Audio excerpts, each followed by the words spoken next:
Hello friends, welcome to my YouTube channel Andro Creations. ഇന്നത്തെ വീഡിയോയുടെ topic എന്ന് പറയുന്നത് നമ്മുടെ ഫോണിലെ LED ഡിസ്പ്ലേ കുറിച്ചാണ്. അപ്പോൾ LED ഡിസ്പ്ലേ എന്ന് പറയുമ്പോഴത്തേക്ക് നമ്മളൊരു പുതിയൊരു ഫോൺ വാങ്ങാൻ പോകുന്ന സമയത്ത് നമുക്കൊരു കൺഫ്യൂഷൻ ഉണ്ടാവും. LED ഡിസ്പ്ലേ ഉള്ള ഫോണാണോ വാങ്ങേണ്ടത്, LCD ഡിസ്പ്ലേ ഉള്ള ഫോണാണോ വാങ്ങേണ്ടത്.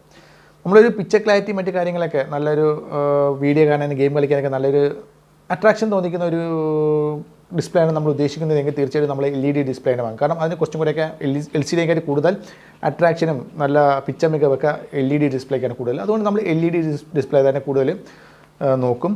അപ്പോൾ അങ്ങനെ LED ഡിസ്പ്ലേ നോക്കുന്ന സമയത്ത് നമുക്കൊരു കൺഫ്യൂഷൻ ഉണ്ടാകും, വീണ്ടും ഒരു കൺഫ്യൂഷൻ ഉണ്ടാകും, ഏത് ടൈപ്പിലുള്ള LED ആണ് വാങ്ങേണ്ടത്. നമ്മൾ മാർക്കറ്റിൽ മറ്റൊക്കെ നോക്കുന്ന സമയത്ത് അല്ലെങ്കിൽ നമ്മൾ ഗൂഗിളിലൊക്കെ സെർച്ച് ചെയ്യുന്ന സമയത്ത് പല ഡിഫറെൻ്റ് ആയിട്ടുള്ള LED ഡിസ്പ്ലേ ഒക്കെ നിങ്ങൾക്ക് അവിടെ കാണാൻ സാധിക്കും, പല ഫോണുകൾക്കും കാണാൻ സാധിക്കും. അതായത് അമോ LED ഡിസ്പ്ലേ, അല്ലെങ്കിൽ സൂപ്പർ അമോ LED ഡിസ്പ്ലേ, അല്ലെങ്കിൽ ഫ്ലൂഡ് അമോ LED ഡിസ്പ്ലേ. അപ്പോൾ ഇങ്ങനെ പല കാറ്റഗറികൾ നിങ്ങൾ കാണാൻ സാധിക്കും. അതുപോലെ തന്നെ എൻ്റെ പല വീഡിയോയിലും താഴെയായിട്ടും ഈ ഇത്തരം ഒരു സംശയങ്ങൾ ചോദിക്കാറുണ്ട്, ഏത് ഡിസ്പ്ലേകളോ ഏത് LED ഡിസ്പ്ലേ ആണ് വാങ്ങേണ്ടത്, ഏതാണ് ബെറ്റർ വീഡിയോ കാണാനും ഗെയിം കളിക്കാനും അതുപോലെ തന്നെ സിനിമ കാണാനൊക്കെ ഏറ്റവും ബെറ്റർ ആയിട്ടുള്ള ഡിസ്പ്ലേ ഏതാണെന്നുള്ളത്. അപ്പോൾ എല്ലാ LED ഡിസ്പ്ലേകളും LED പാനൽ കൊണ്ട് നിർമ്മിക്കുന്നതാണ്. അതിലൊരു നമ്മുടെ ഫോണിലേക്ക് അത് വരുമ്പോൾ ഒരു പുതിയ ടെക്നോളജി അല്ല, ഒരു ടെക്നോളജി ആഡ് ചെയ്താണ് അമോൾഡ് ഡിസ്പ്ലേ വരുന്നത്. അതായത് ആക്റ്റീവ് മെട്രിക്സ് ടെക്നോളജി എന്ന് പറയുന്ന ടെക്നോളജി ഈ ഒരു പാനൽ LED ആഡ് ചെയ്തുകൊണ്ടാണ് അമോ LED ഡിസ്പ്ലേ എന്ന് പറഞ്ഞ പേരിൽ വരുന്നത്. ഇതെല്ലാം ഒരു ഓർഗാനിക് LED തന്നെയാണ്. ഓക്കെ, അപ്പോൾ ഈ ഒരു ഓർഗാനിക് LED ഞാൻ നേരത്തെ പറഞ്ഞത് അമോൾഡ് ഡിസ്പ്ലേ തന്നെയാണ് എല്ലാ ഫോണുകളിലും വരുന്നത്. പക്ഷേ ഡിഫറെൻറ്റ് പേരിലാണ് എന്നുള്ളത് മാത്രമേ ഉള്ളൂ. അതായത് AMOLED display Samsung phone use ചെയ്യാൻ പറ്റും, സാംസങ് ഫോണുകൾ അവർ യൂസ് ചെയ്യാൻ പറ്റും. സാംസങ് കമ്പനിക്കാർ പറയും അവരുടെ LED display super AMO LED display എന്ന് പറയും.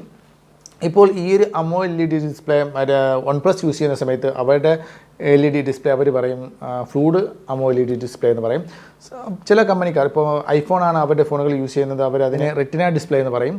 അതുപോലെ ചില കമ്പനിക്കാർ നേരിട്ട് അമോ LED ഡിസ്പ്ലേ എന്ന് തന്നെ പറയുന്നത്. കാരണം ഇതെല്ലാം അവരുടെ എല്ലാം സെയിം തന്നെയാണ്. അതായത് ഓരോ കമ്പനിക്കാരും അവരുടെ LED ഡിസ്പ്ലേക്ക് അവർ പറയുന്ന ഡിഫറൻസ് പേരുകൾ എന്നുള്ളത് മാത്രമേ ഉള്ളൂ.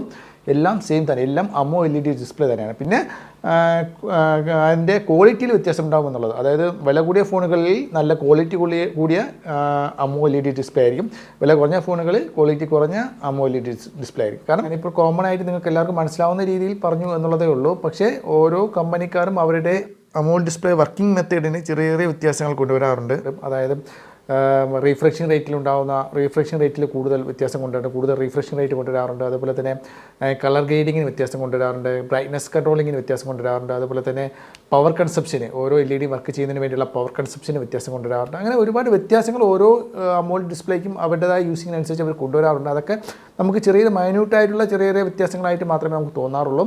പക്ഷേ ഇതൊക്കെ ഇവർ ഇതിലേക്ക് ആഡ് ചെയ്യാറുണ്ട്. പക്ഷേ ഇതിനെക്കുറിച്ച് എല്ലാ ഡീറ്റെയിൽസ് ആയിട്ട് നിങ്ങളോട് പറയുകയാണെങ്കിൽ നിങ്ങൾക്ക് കൺഫ്യൂഷൻ ആവും. അതായത് എല്ലാം അമോൾഡ് ഡിസ്പ്ലേ ആണെങ്കിൽ പോലും ചെറിയ മൈന്യൂട്ട് വ്യത്യാസങ്ങൾ ഞാൻ നേരത്തെ പറഞ്ഞ പോലെ റിഫ്രഷിംഗ് റേറ്റിലും മറ്റു കാര്യങ്ങളൊക്കെ ബ്രൈറ്റ്നസ് കൺട്രോളിങ്ങിനും അതുപോലെ തന്നെ കളർ സെൻസിലൊക്കെ കൊണ്ടുവരാറുണ്ട്. അതുപോലെ തന്നെ പല കമ്പനിക്കാർക്കും ഈ അമോ LED ഡിസ്പ്ലേ നിർമ്മിച്ച് നൽകുന്നത് സാംസങ് ആണ് എന്നുള്ളതാണ്. അപ്പോൾ സാംസങ് അല്ലാതെ പല കമ്പനിക്കാരും നിർമ്മിക്കുന്നുണ്ടെങ്കിൽ പോലും കൂടുതലും നിർമ്മിച്ച് നൽകുന്നത് സാംസങ് ആണ്. അപ്പോൾ എന്തെങ്കിലും സംശയം ഈ ഒരു വീഡിയോയുമായി നിങ്ങൾക്ക് ബന്ധപ്പെട്ടുണ്ടെങ്കിൽ തീർച്ചയായിട്ടും കമൻറ്റ് ചെയ്യുക. അടുത്തൊരു വീഡിയോ വീണ്ടും കാണുന്നവരെ ബൈ.